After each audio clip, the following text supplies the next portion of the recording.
あなたは心を痛めた事故の詳細が全く想像とは違うときどう思いますか？遡ることおよそ5年前の2016年7月19日、台湾。中国から観光に来ていた乗客、運転手、ツアーガイドの合計26人が乗ったバスが高速道路で大炎上するという痛ましい事故が起こったんです。バスは高速道路を走行中にフェンスに激突。車体の前方から炎がわっと上がると、瞬く間に炎がバス全体を包み込みます。26人全員が死亡した大事故は中国でもショッキングなニュースとして連日伝えられ、人々は口々にかわいそうだと心を痛めたんです。しかしこの事故はただの不幸な事故ではなかったんです。この交通事故は計画的犯行だったんです。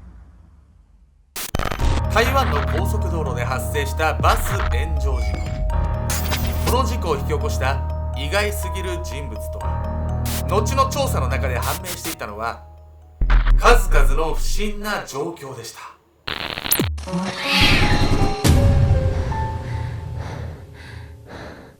おっさす、俺は俺君も俺、ケンちゃんです。恋の炎は燃えっぱなし、闇闇子です。なんか変な声聞こえた。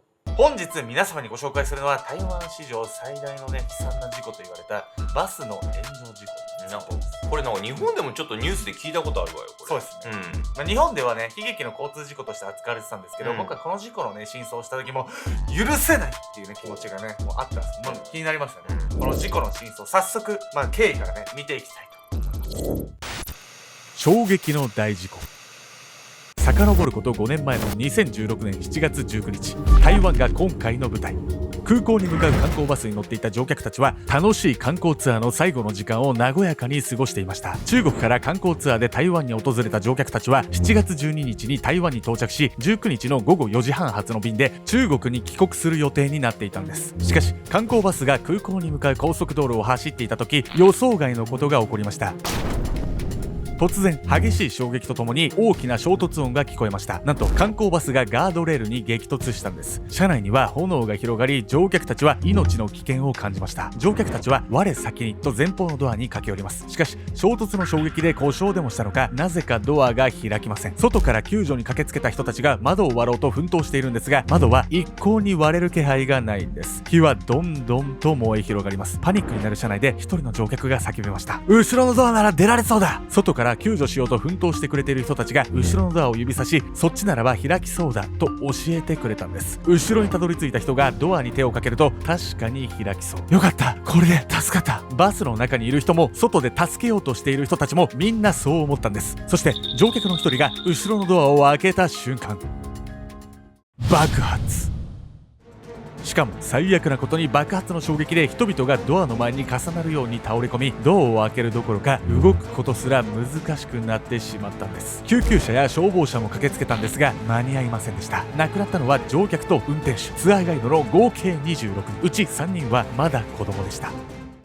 せっかく楽しい旅行だったのに最後にこんなこと起こるなんて、本当に窓を開けた瞬間爆発するってさ、なんか映画のバックドラフトみたいな感じじゃないこれ。そうっすよね、火災現場に酸素がいきなり入るとね、爆発するっていう、よく聞く話ではあるんですけど、いわゆるねバックドラフト、今回もねバスって密室空間で、いきなりねドア開けたらね酸素がバーって入ってね、これバックドラフトがね起きたと考えられているんです。なんか日本でも煙がブワーってなってる映像がさ流れてたからめちゃくちゃ覚えてるわこれ。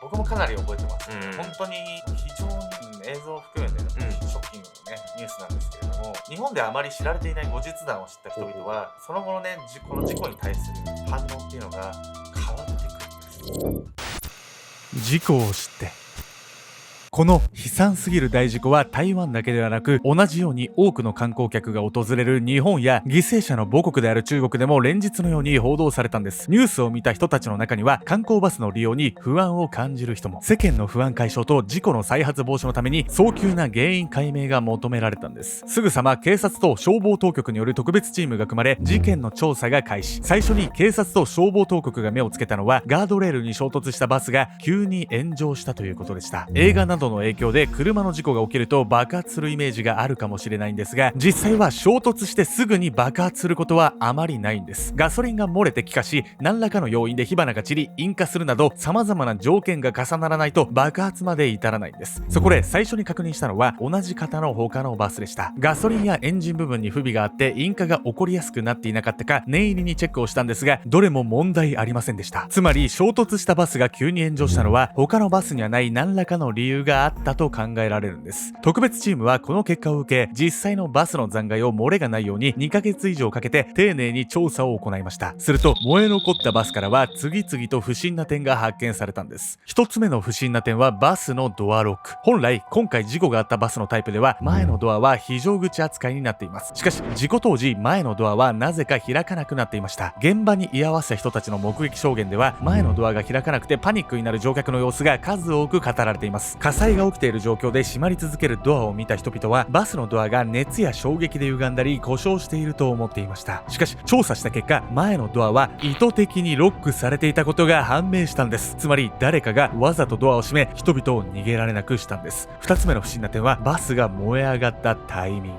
実は多くの目撃情報から信じられない証言が出てきたんです。証言によるとバスが燃え始めたのはガードレールにぶつかる前。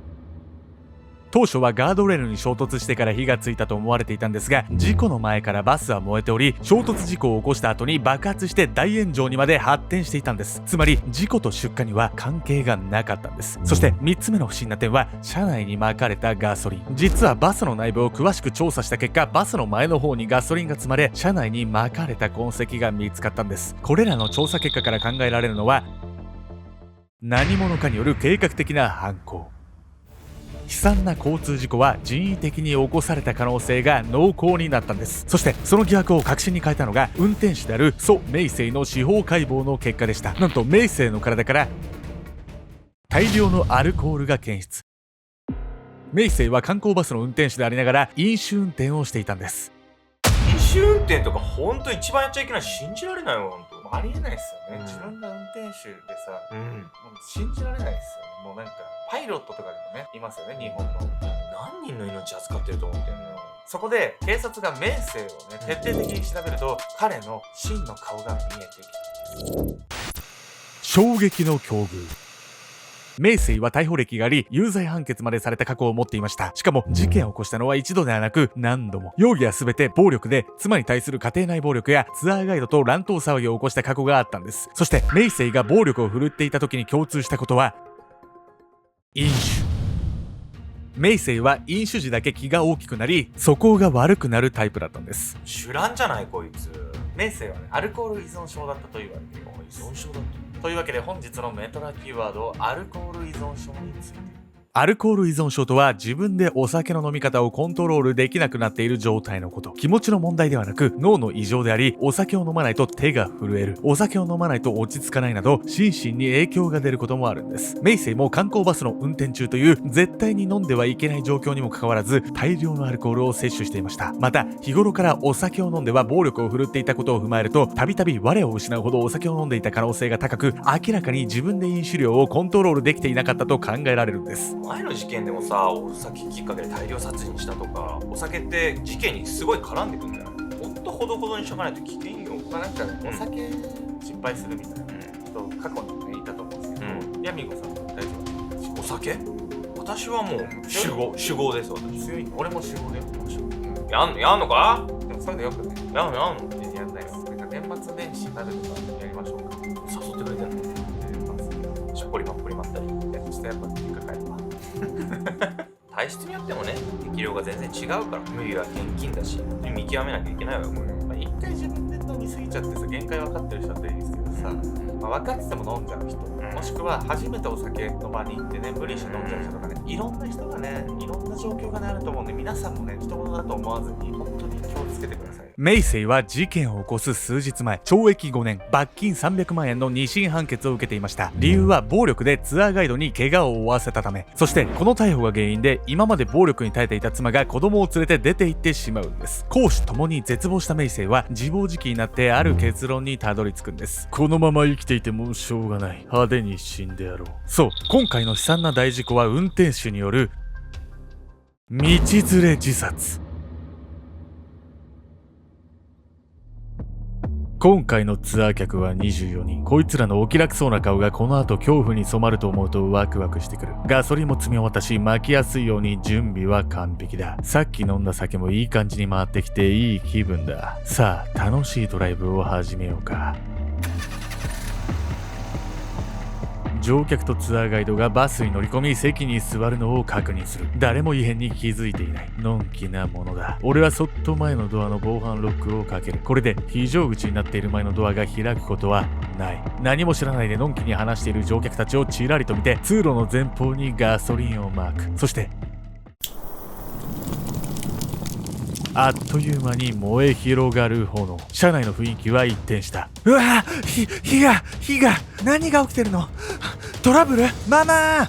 予想通りパニックになった車内の様子を確認して、俺はハンドルを切った。目の前に迫るガードレール。みんな道連れだ。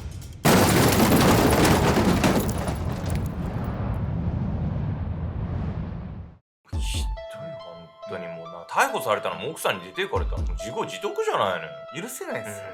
ただ、明生のね、自殺をされているこの事件なんですけど、まだまだ謎が残っているんです。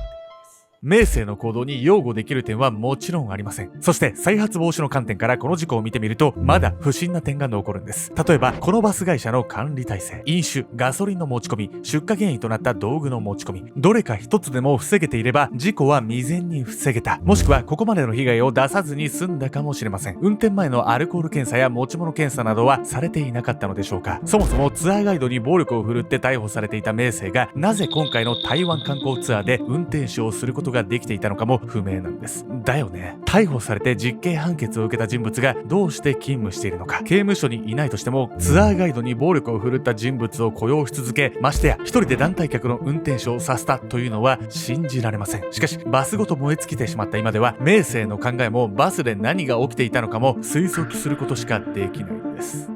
お酒怖いっすよね。あんた失敗したことあるって前言ってなかったよ。インスタとかで、失敗談とかね、ライブ配信してね、よかったら見に来てください。私もちょっと飲みライブやろうかしら。そうしたらインスタライブで。飲みライブ、鍋ライブやろうか。バーで飲みライブやりたいわ。マッコリー飲みたい。前ちょっとやったわね、確かに。飲みライブまたやりたいわ。やりましょう。